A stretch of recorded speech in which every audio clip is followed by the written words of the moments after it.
Welcome to a meeting of the CoMotion Global Strategic Council. This is something that we created about a year ago, and I think you're seeing about 3/4 of it. There are some of you who are not here, but we created this to really be a kind of council of elders or youngers to help us sort of navigate this vast, complicated, very dynamic space that is mobility and transportation. And so we thought it'd be a kind of nice way to bring things to a close, to really open up this meeting. I mean, have a kind of private meeting, the council meeting, but you guys can listen into it in a way. And so it's really, we thought we'd sort of a look ahead. It's a very unusual moment in mobility. We have certainly in terms of the innovation picture and the funding picture, we have this, absolutely the end of cheap money and low interest rates. So it's a very complicated new environment for those of you like my friend Olaf in the venture business. So we have to find some kind of new paradigm to work with there about how innovation is funded going forward. We have certainly, as we've been discussing the last couple of days, the really massive, almost unprecedented intervention of the federal government in this sector in new and unprecedented ways, which I view as something very positive. It's essential that we succeed the energy transition. It's not obvious without federal help, here or governmental help anywhere else. And so lots of things are going on. So we just thought maybe have a conversation among us about where this is going, and what is likely to be the big themes going forward. I mean, I think the last 2 days, I think we've seen really interesting conversations, if I may, on air mobility. It is heading to be a reality. The rules are being written. This is something that will be, absolutely part of the multimodal offer in urban regions in coming years. I think there's no doubt about that anymore.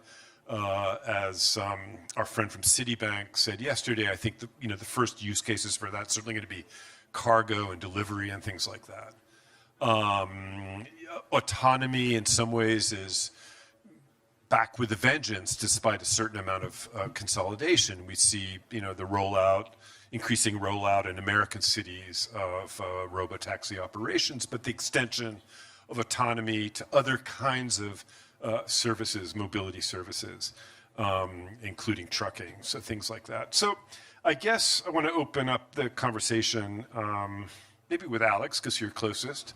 I'm sorry. Alex is a great friend, a wonderful intellect, and you have your finger, don't roll your eyes, but a finger on the pulse, I think. You've also been very close to the autonomous world through Argo, which, as you know, didn't quite make it here. So let's actually look at, just confine ourselves maybe to the autonomy picture. I mean, you kind of rolled your eyes a little bit when I said it's coming back with a vengeance, but kind of. I don't think it's back with a vengeance. I am surprised at what I don't want to say a poor job because it's not consistent across the sector, but an inconsistent but generally poor job the best funded companies in the sector have done to engage with cities. And if you look at the landscape of mobility, just the history, let's go back 150 years, every mode that arrived, every new technology that arrived, became politicized. It became a darling of the left, in this country, the left or the right. Now that can't be transported one-to-one to other nations. And so we could generally say that bicycles, bike lanes, pedestrian zones are generally enjoyed in cities that are skew blue. And generally, people like me enjoy driving fast, road construction, free parking, and all the benefits that come with that, which is a form of what I call communism. It is. It is. I bought the domain recently because I thought I should work on that idea. Damn, I wanted to use that. Yeah. But autonomous vehicles that have no one on board, are fascinating because it's currently the only mode that is not yet politicized by either party in this country. There are subsets of the left and right in this country that have strong opinions, generally negative about autonomy, and there are leaders on both sides who support it. And so it's a very, I want to say, the culture wars are coming for transportation, and the best funded companies need to focus very clearly on their product market fit. And I want to say perhaps more like they need to focus on their problem solution fit, because vast forces are arrayed against them, and the optics around AI and automation and job loss, which I think is a bit of a straw man argument, they face enormous headwinds. And my friend Karina at Cityfi has been doing really good work trying to help cities parse what these companies are actually offering and what benefit they bring to cities. Because technology fundamentally is not the moat. The moat is the community loves this product. We want it here. We want you to stay. And inevitably, when there is an incident of some kind, there is a crash. That brand needs to have built sufficient trust to survive that incident. It's inevitable. It's just math. These are things that AV companies don't want to say, and I didn't say when I was working at Argo, but these are facts. And so community engagement cannot be something that's shucked off to the policy teams write a check. Because companies need to be able to invest in a city with an autonomous vehicle fleet cannot be solely about writing a check to both parties, because fundamentally the next election could imperil what could be a $100 million investment in a depot, in vehicles, in mapping, in staffing. And so commitments to a city have to be multi-decade for people to give up their car, move to a different neighborhood, commit to a school or a doctor, and build a life. And so these companies, even the best intentioned people at these companies, still think that community engagement is a check. And it can't be that. Well, let me get back to something, because we've talked about this sort of offline quite a lot, to the degree to which our sector will be somehow held hostage or taken over by the culture wars, or affected by the culture wars. I'm not sure I actually see that happening. I'll give you a concrete example right now. Karina and I have discussed it at length, and Carlos, I think we discussed it recently. For many years, on Twitter primarily, but there are other social platforms, there's been a constellation of lucid, well-intentioned urbanists talking about the need for better city design and improvements to city design to accommodate new modes and improve upon things we know to be true, which are pedestrian zones, walkable neighborhoods, 15-minute cities. These are common sense ideas, even for people like myself who love driving. But in the last, and these debates have been inside the urbanist community. Should we ban cars completely, or just some? Should we have congestion pricing? What's the equilibrium between modes? But in the last 12 months, there have been, and it's very clear if you look for this, there's an account called Critical Urbanism. Critical Urbanism is an account that on Twitter came out of nowhere. This person, I'd love to know who this person is has launched ad hominem attacks on some of the best urbanist thinkers on Twitter. That clearly this person understands policy. I'd love to know who it is. There are other accounts, many of them anonymous. I think these are being funded. And I think that there is something happening, and we're going to see it before the next presidential election. By the German car industry. I don't know. I don't think it's the German car industry. Yeah. Someone is beginning to launch that's not a joke, by the way. Concerted effort against new mobility. And I think it's a concerted effort to politicize it. And I think I would like to avoid a suboptimal outcome. And I think it starts with the messaging from urbanists, from all of us, has to be clearer and more compelling than it's been in the past.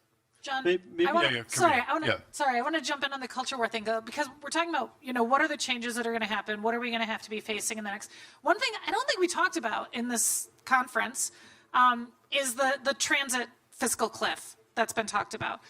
hopefully you all know that some of the major transit systems around our country are facing annual deficits. In New York City, $1.2 billion per year to operate the transit system. In Chicago, $600 million per year. In Boston, in Philadelphia. These are huge gaps. Just, these are organizations that have massive budgets. And still, these gaps are enormous. The culture war is going to happen. Who's going to come in and save transit? In this moment that we're in, and what are our cities or any of these new mobility options or any of the solutions that we talk about, what happens when there's not transit in our cities? And do we think that the folks that Alex is talking about, the current Congress that we have, the next Congress that we have, or the next president that we have, do we think that they're going to come in with giant novelty checks to save transit? I hope they do. But I do think that there's a culture war that we need to face. And so, this is just another thing that we need to talk about. Go ahead, Olaf. Clash is always fun, so I'm going to try and disagree with both of you at the same time. I think transit's always been part of the culture war. I mean, you said people living in blue cities, like all cities are blue cities. And, yes, and transit has always been a thing that's thought about and that people on the left have been more advocating for than people on the right. I think for the most part, I don't think character assassination, etc. on Twitter is great, but also sometimes Twitter isn't the real world. That's not necessarily where debate's happening. But for the most part, with innovations in urbanism, etc., the problem isn't that people are being disagreed with. It's that most people think that it's not an important debate and don't pay any attention to it. And a little bit of controversy might actually be the best thing to happen, where suddenly there's debates about whether we actually want American cities to be built around cars, or maybe you should visit Amsterdam and see how nice it is to be able to bike places and get some exercise along the way. So I think for the most part, there's actually a lack of a meaningful debate in America. There's a huge homogenous consensus that massive subsidization of free parking and other things Alex likes. Podcast about. Daggers come out. Are good things for America, but other options are maybe possible. And maybe to consider completely different ways in which you can construct cities. I just want to say one last thing, which is looking to the future, since we are trying to look at the future with CoMotion's Global Strategic Council. I think if you look at what really is ailing America right now, massive inequality, right?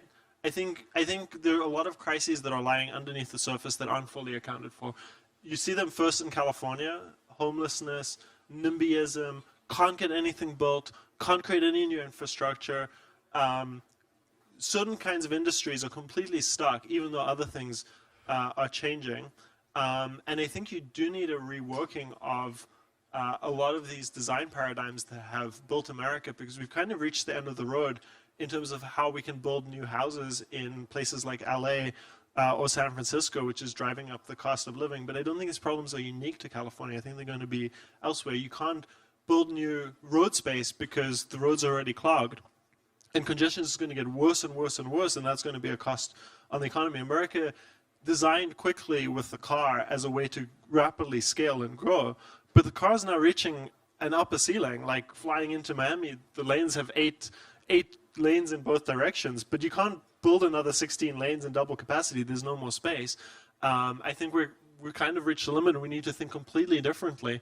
And other countries like India now have the ability to leapfrog this paradigm and model, and I think there's a certain self-confidence across America, both left and right, that doesn't really fully consider how bad these problems are and how much division they're creating in society.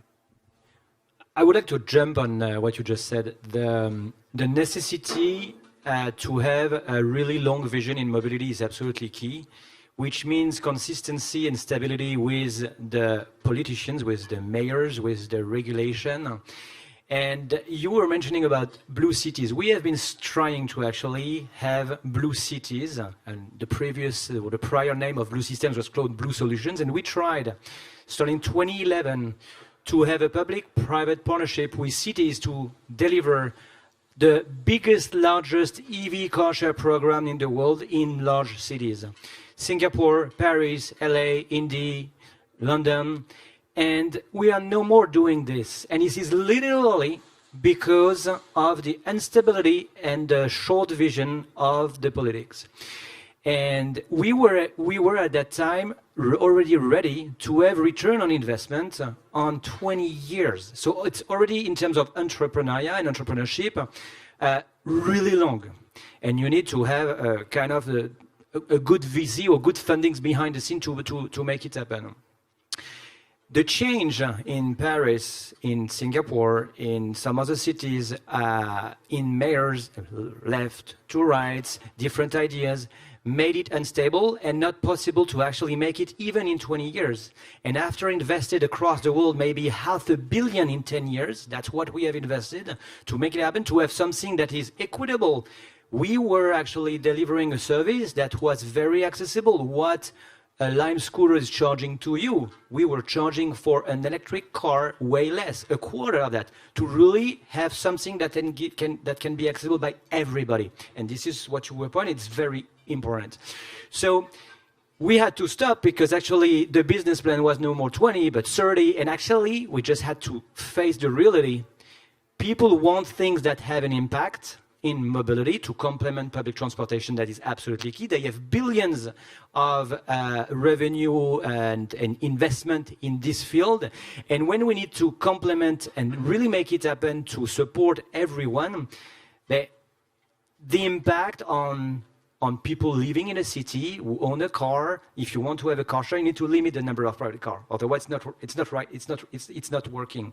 So obviously, when the mayor or the regulation, the politics are saying all of a sudden, no more car for any people living in my city, but he's not going to be re-elected. Let's be clear, too complicated.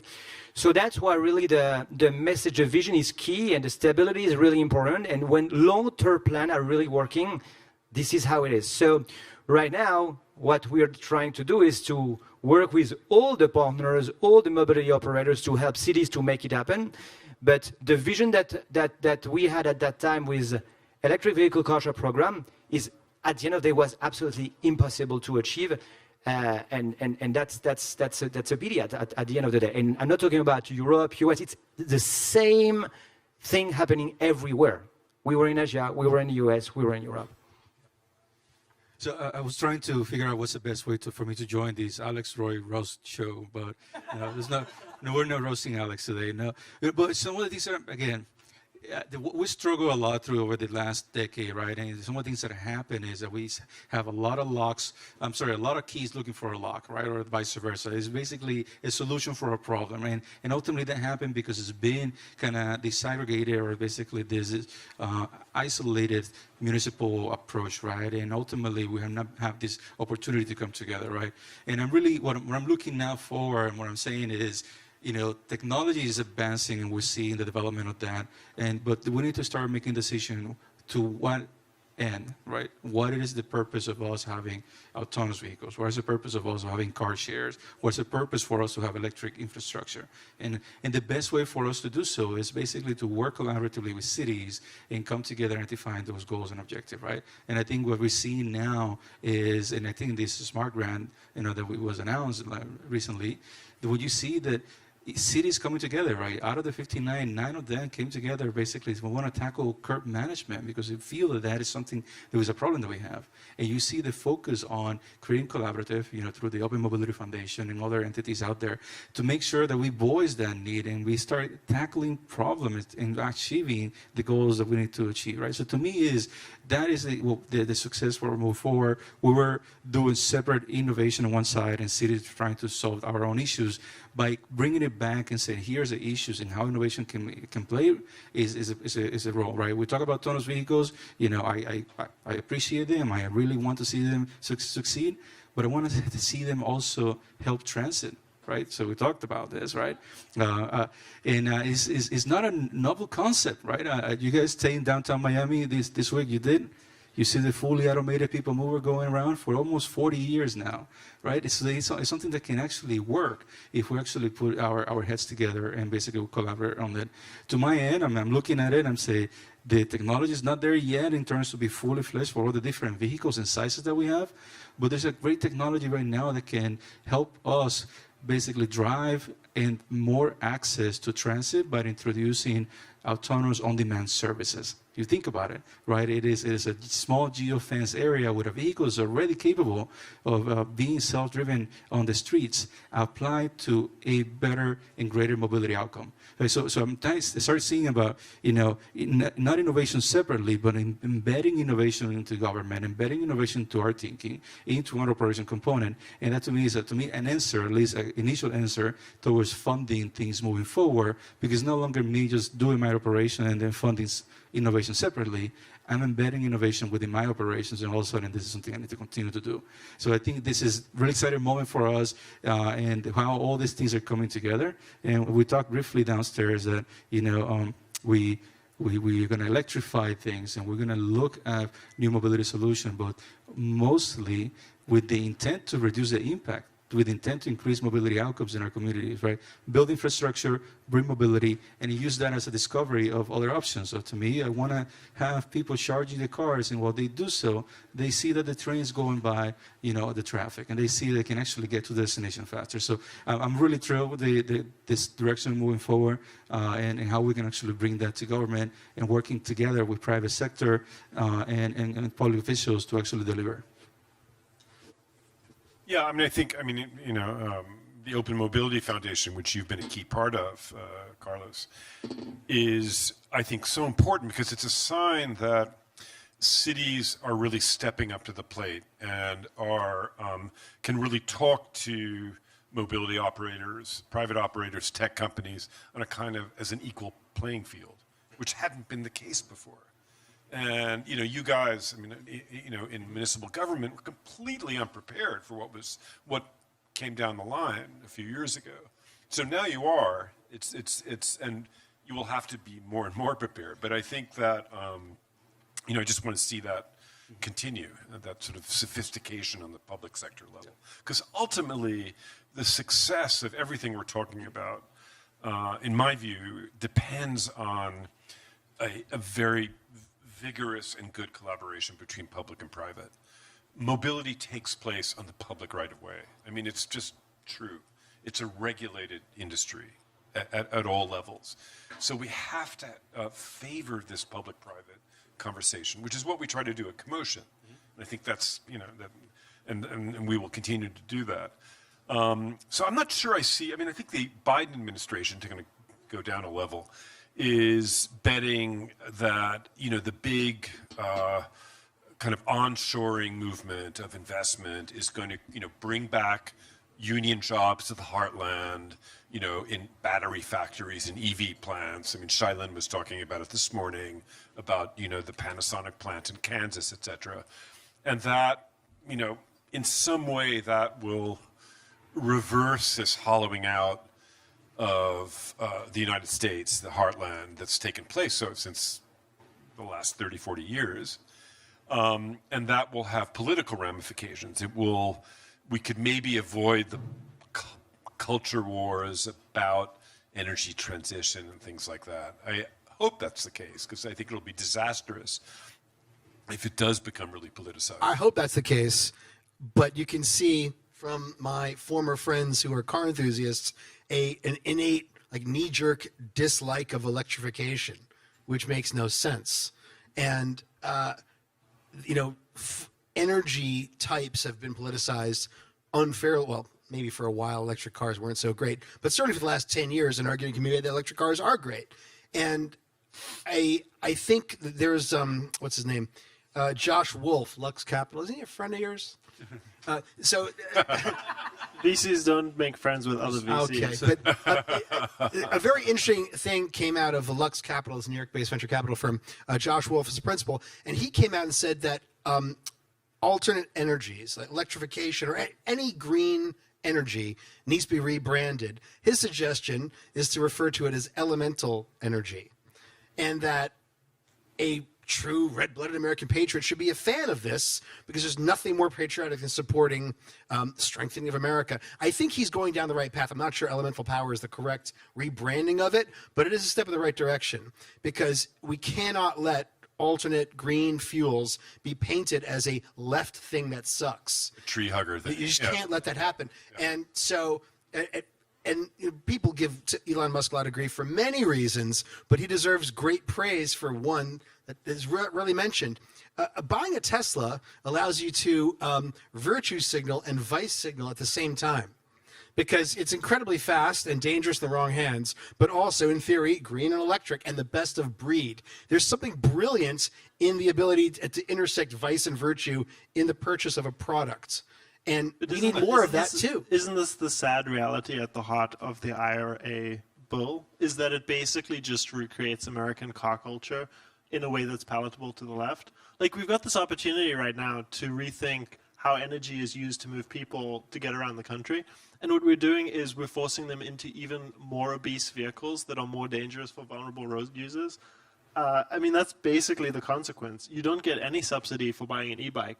You get $7,500 for buying many overweight. We do have in Europe big subsidies for bikes in the UK, in France, in some Europe countries. is different. Yeah, but they are in the pushing US, it. You don't see this, and there's an opportunity to have a real conversation around this. And what's happening is you're bypassing that conversation. You're doing this onshoring thing, which, as far as I can tell, the labor costs just don't sustain manufacturing jobs in America. Maybe I'm wrong about that. It's not really my jam. But I think there's one more thing that I reacted a little bit to when you were both talking about the role of regulators, you, Carlos, and John, which is, I don't know if the job of regulators is really to like paint a vision for exactly how transportation works. I think transit forces regulators into some kind of role like that. But the reality is actually the position we've been painted into is not having choice. We have the wrong choice foisted on us, which is we have to own a car. If you want to be a successful American and you don't live in New York City, honestly, the only way to do that is to buy a car. And if you can't afford a car, your kids don't get to go to a good school, you don't get to have a good job, you can't shop at Costco and save money. You're just locked out of a certain part. Like, there's a negative cycle that people get trapped into. I mean, it's not the only thing that's driving inequality in America, but I do think it's a factor. And this is just foisted on people by regulators across the country and the Biden administration. All this stuff is structurally reproduced in policy, forcing people to own cars and drive around in cars, et cetera. And it's going to take, I think, a really big national rethink in order to build cities in a different way. And it's not, you know, the red part of America that needs to think differently. It's the blue part, and it's about giving them maybe more freedom from cars rather than deciding, oh, we need this solution instead of cars, because I feel like a lot of the transit solutions that are given to people are incomplete, rather than allowing them to participate in different. Yeah, you want to jump in? Of course I want to jump in. I know. So before I know you're going to be a lot more eloquent than me, and basically going to help me through all this. But to your point, so we're not dictating against the transportation investment. What we need to do is basically identifying the goals and what we want our community to be, right? How we want our community to actually thrive, right? And one of the things, I take a step back, because again, I consider Miami-Dade County Transportation Public Works as a mobility management agency. So, yes, we operate buses and trains and automated people mover, microtransit. We have micromobility too. We build infrastructure for micromobility. We also manage traffic signals and bridges and canals and all these different things, right? So everything that gets moving in Miami-Dade County. But one of the things that I just put out there just is, you know, often when I hear people say transit is not for me, I'm like, you're wrong. It is for everyone, just not for every trip. Right, and it's the same thing with a car, right, and the same thing with a bike, and the same thing with a scooter and other things. I think the abundance of mobility options that are coming in are going to be a success for our city, as long as we build the infrastructure for it, we bring the programs for accessibility and equitable distribution of those, and they all add to a better mobility outcome and other outcomes that we want to see about our community thriving, economies and health and all the other benefits, right? So I think there's a component around that, and Karina is going to try to help me here. Well, I mean, I'm probably not going to help you with it, but the thing is, I think in the U.S. I've been a planner in a bunch of different cities and have advised other cities about that, but we're really good at talk. Like, we're really good at like painting pretty pictures and saying, what our values are. We are terrible at follow through. We are terrible at actually executing on those things that we say. I think Olaf and I, we're gonna be here in the middle, like taking us down to a dark place. I am really concerned as we're, looking forward. What am I seeing?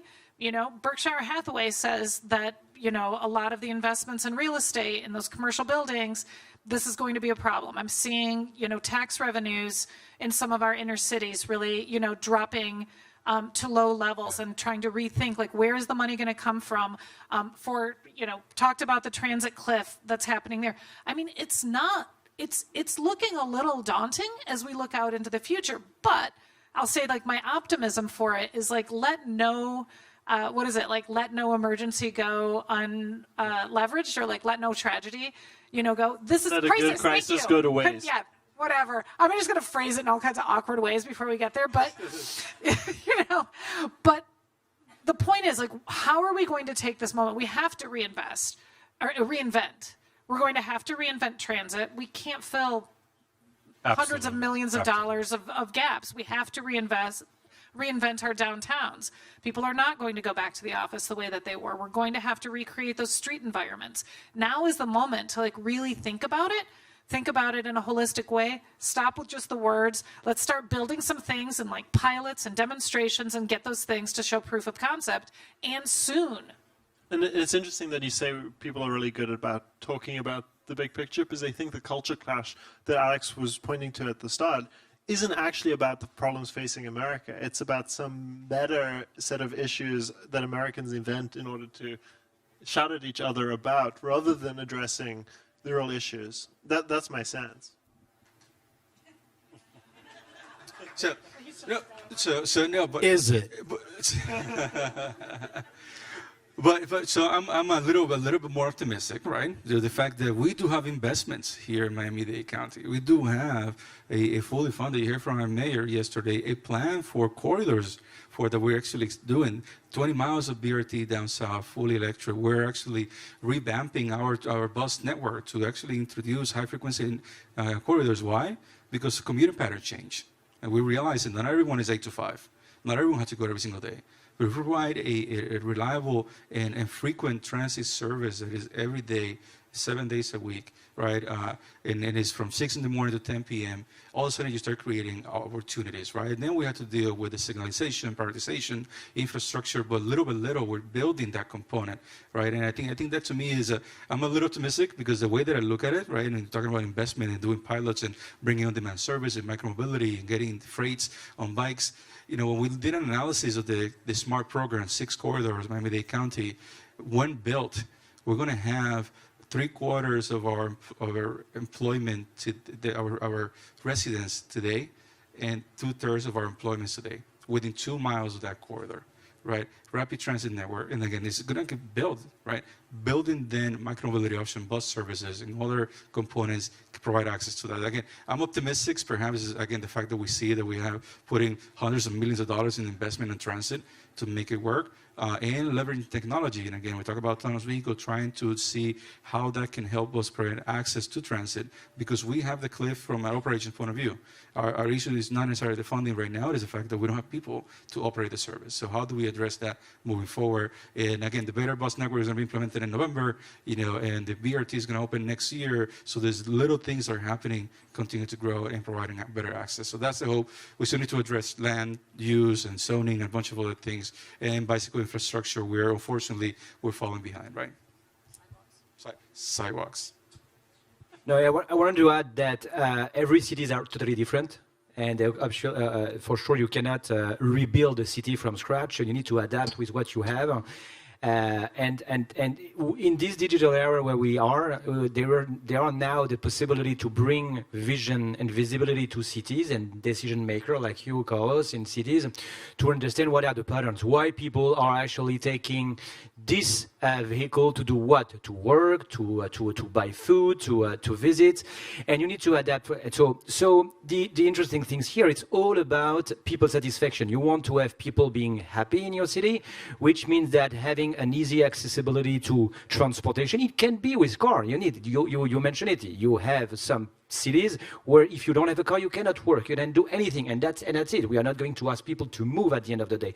However, you need to adapt not only the service or the transportation service offering, you need to have people in a city, you need to have people having clothes, food, groceries, things like that, adapt actually delivery zones so that they can get access to their food delivery or things that they want to buy. So it's investment that are actually touching safety, touching environment, touching equity, touching everything to live, I mean, in a good way, in the place you want to live, because we all decide where, if we want to live in Arkansas, here in Miami, or in the middle of nowhere. And the offering and the investment from the city are contemplating actually infrastructure at the end of the day. And today, a twin city, thanks to all the IoTs, a digital twin city with all the IoTs that does exist now, can give the good understanding on where actually to put the different investment to adapt and having all the residents happy in the city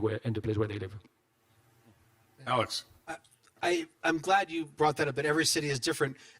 When I was at Argo and I was talking with the strategy and business development teams and looking at the landscape of cities across Western Europe and North America, it was clear that autonomous vehicles, even if they worked technologically well, would have varying degrees of usefulness depending on the city. And in the United States is very funny because it's effectively many different countries.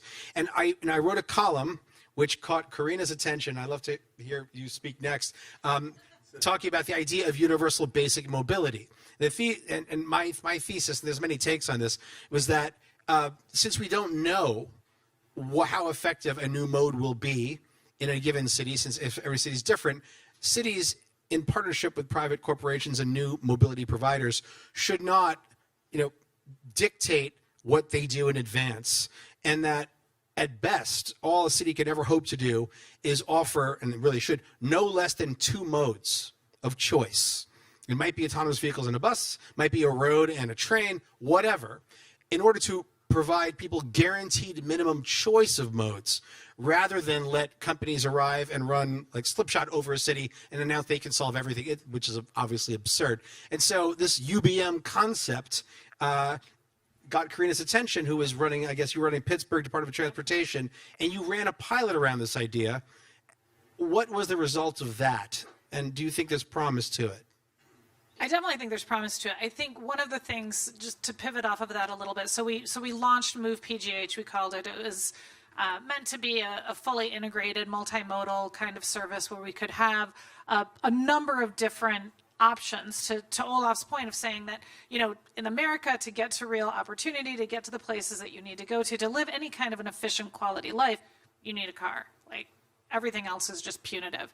And you have to hunt and search and try and find and figure out 9 different apps and 5 different systems and, where you're not going to get run over, when you're using the different kinds of modes. And so, we wanted to do something that was really multimodal. You could choose the right mode, the right time of day, the right trip, whoever you're traveling with, and have all of that available to you in a single platform. All of that didn't come to pass. But one thing that happened is we were launching it. So we launched e-scooters for the first time in the Commonwealth of Pennsylvania. They're legal in one place, which is the confines of the municipality of the city of Pittsburgh.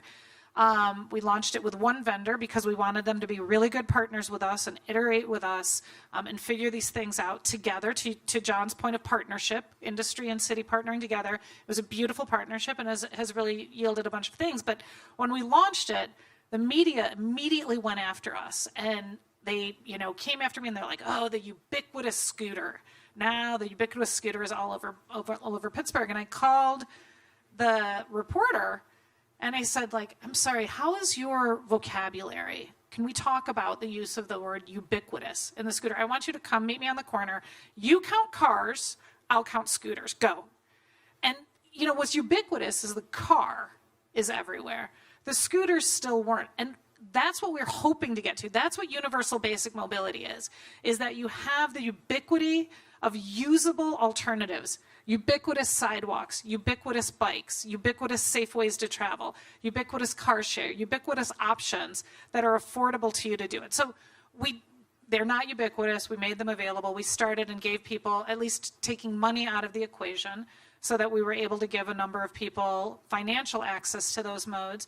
And, it's still a work in progress, But what we're finding is that when you're able to give people who otherwise can't afford that private car the option to use a multitude of other modes, and they aren't, caught up in the cost issue of it, that they're able really to then lead much fuller lives. And we're seeing benefits accruing to that.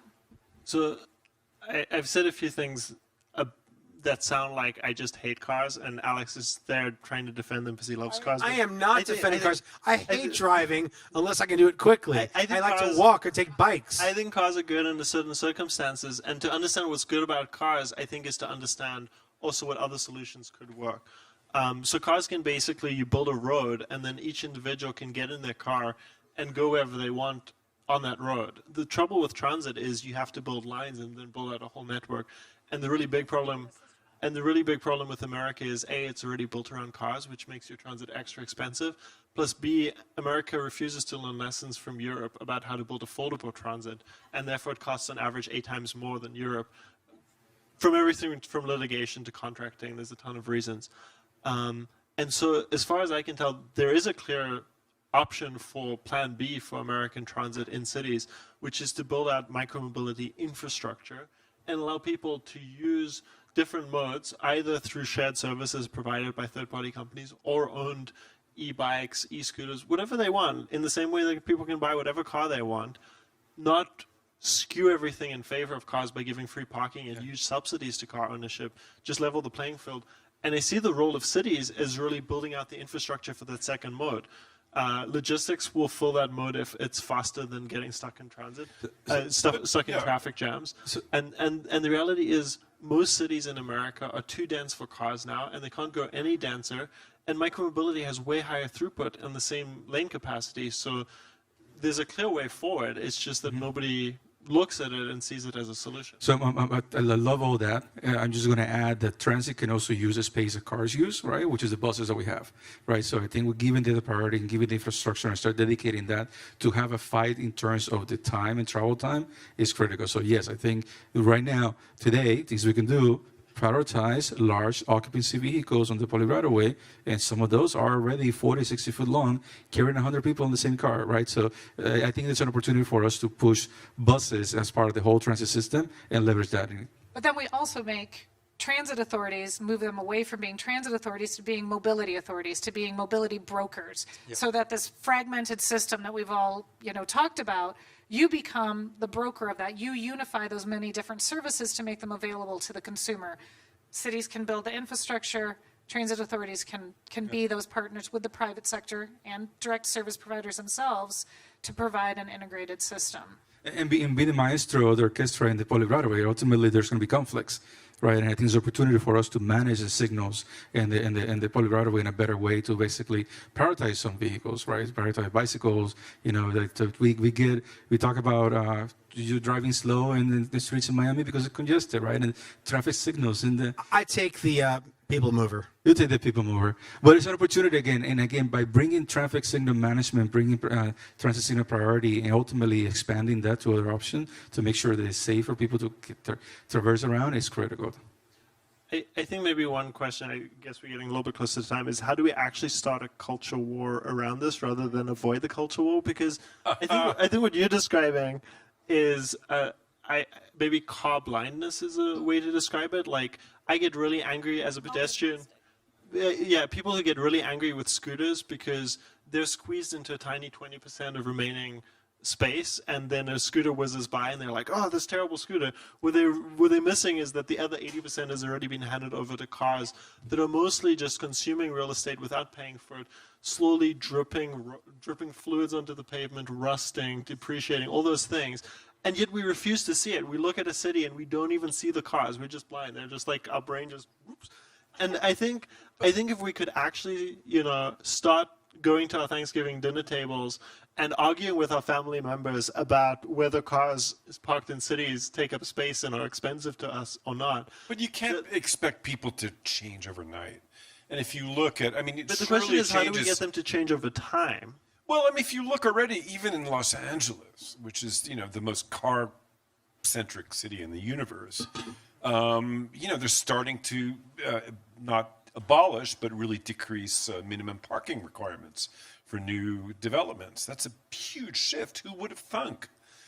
Who would have thought that in Los Angeles County 6 or 7 years ago that voters, by 71% of the voters in LA County approved Measure M, which raises $110 billion for public transportation infrastructure. Why can't we expect better? Why can't we expect this to happen faster? Like, why can't we expect America to be the greatest country in the world, like Americans like to say? I mean, this is all about a transition and that's why there is a need of having long-term vision here.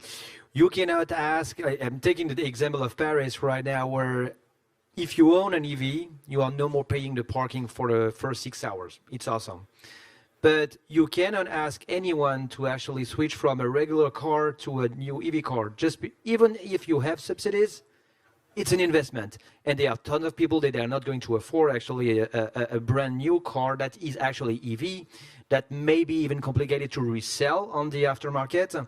So there are tons of things that is not allowing an authority just to be super impactful, rather than obviously, or other than a crazy example like that perfectly, like I am building a totally brand new city like Neom, and having in mind that there will be not even a single private car, and obviously you are organizing everything around transportation offering that is going to meet the expectation of all the citizens. But that is a dream, that is something that is only possible in some places where nothing, and that's why adapting to the current situation is key, and you cannot do things just like that. And also there is an investment that is on the table and will be on the table for the next 5 years to make it. But I mean, this is the thing though, you can't ask people to not take the car if the alternative is a bus that comes every 20 minutes. Correct. It's terrible, no offense. It's terrible service, right? And so, again, we need to take this moment of disruption. We're changing propulsion modes. We're going from internal combustion engines to clean emissions. People are going to have to learn new habits. They're going to have to retrain themselves. How are they going to feel? Changing behavior of people. Right. Anytime, so, go back to your transportation demand management, training. Anytime people have to change home or work or get a kid or some other disruption in their life happens, that's your best chance to change habits and change behaviors. We are going to have a massive shift in the propulsion technology, transportation propulsion in this country. We need to take this moment also to retrain those habits and actually make those alternative modes as ubiquitous as what we were saying, universal basic mobility. Universal basic mobility is not a money thing. It's been, I think, twisted to think that it's, some money that are handed to people. I can give low-income people plenty of money, but if they don't have any transportation mode to take with that, it doesn't do them any good. It's about providing those alternatives that are really ubiquitous and available, and safe and secure and meet your needs if you're traveling with kids or packages or, whatever that is. But I think we take this moment of disruption, the change in electricity, the change in technology and autonomy and other kinds of advancements that are coming there, the desperate economic situation that we're coming in, the need to retool what the central city is, take all of those as a moment to remake. And we are the best country on earth. Thank you. And the other thing is, I love driving. And I'm totally with you, Alex. But by the way, my kids don't love driving as much as I do, and so there's also a generational shift that is happening. And the younger generation, the first thing that they think about is not getting a driver's license. Often, my 18-year-old, he still hasn't gotten his goddamn driver's license. I don't want to drive him to school every morning. I hate that. Which is funny. That would not have been the case a generation ago. What kind of LA parents are you? I know.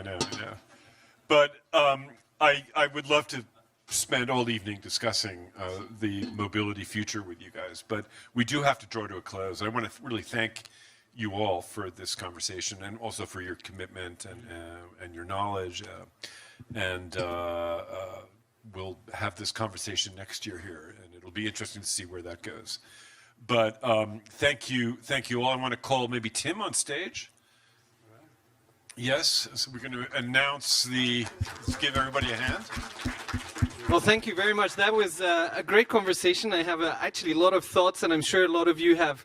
Well, first thing, just Olaf, thinking of lessons from Europe. Sometimes I think we should look down south, LATAM. Think of a city like Bogota. They didn't have the legacy infrastructure that Paris had, and yet Transmilenio, a BRT system, has completely changed the city. So I think sometimes let's look in other directions maybe. And then a little secret, I don't have a driving license, and Anna neither. We're two on the CoMotion team that can't drive. So there you are. Sorry. And she is from LA, you know. Well, anyway, thank you so much. Now it's time to say who is the winner of this year's M2 challenge. So we had, well, first of all, a great panel of judges. So thank you so much, Diana Zhu from Venture Partner, Parmir Savincel, Venture Partner, Quartz Capital, and sorry, Diana from Eclipse Ventures, Charlie Asnau, Managing Director of Manatech, Alex, well, here you are, Alex, thank you, and Olaf, thank you, and Jose Carlos de Mier, Editor-in-Chief de Que Auto Compro. So we had great startups this year, Zig, Meep, GridMatrix, Undefined Technologies, Swift Cities, Zing Drone Delivery, and now the winner is GridMatrix. Thank you very much. Someone from GridMatrix here? If you can come up. Oh, great. Well, welcome. Come up. There you are. You have the whole strategic council here to give you the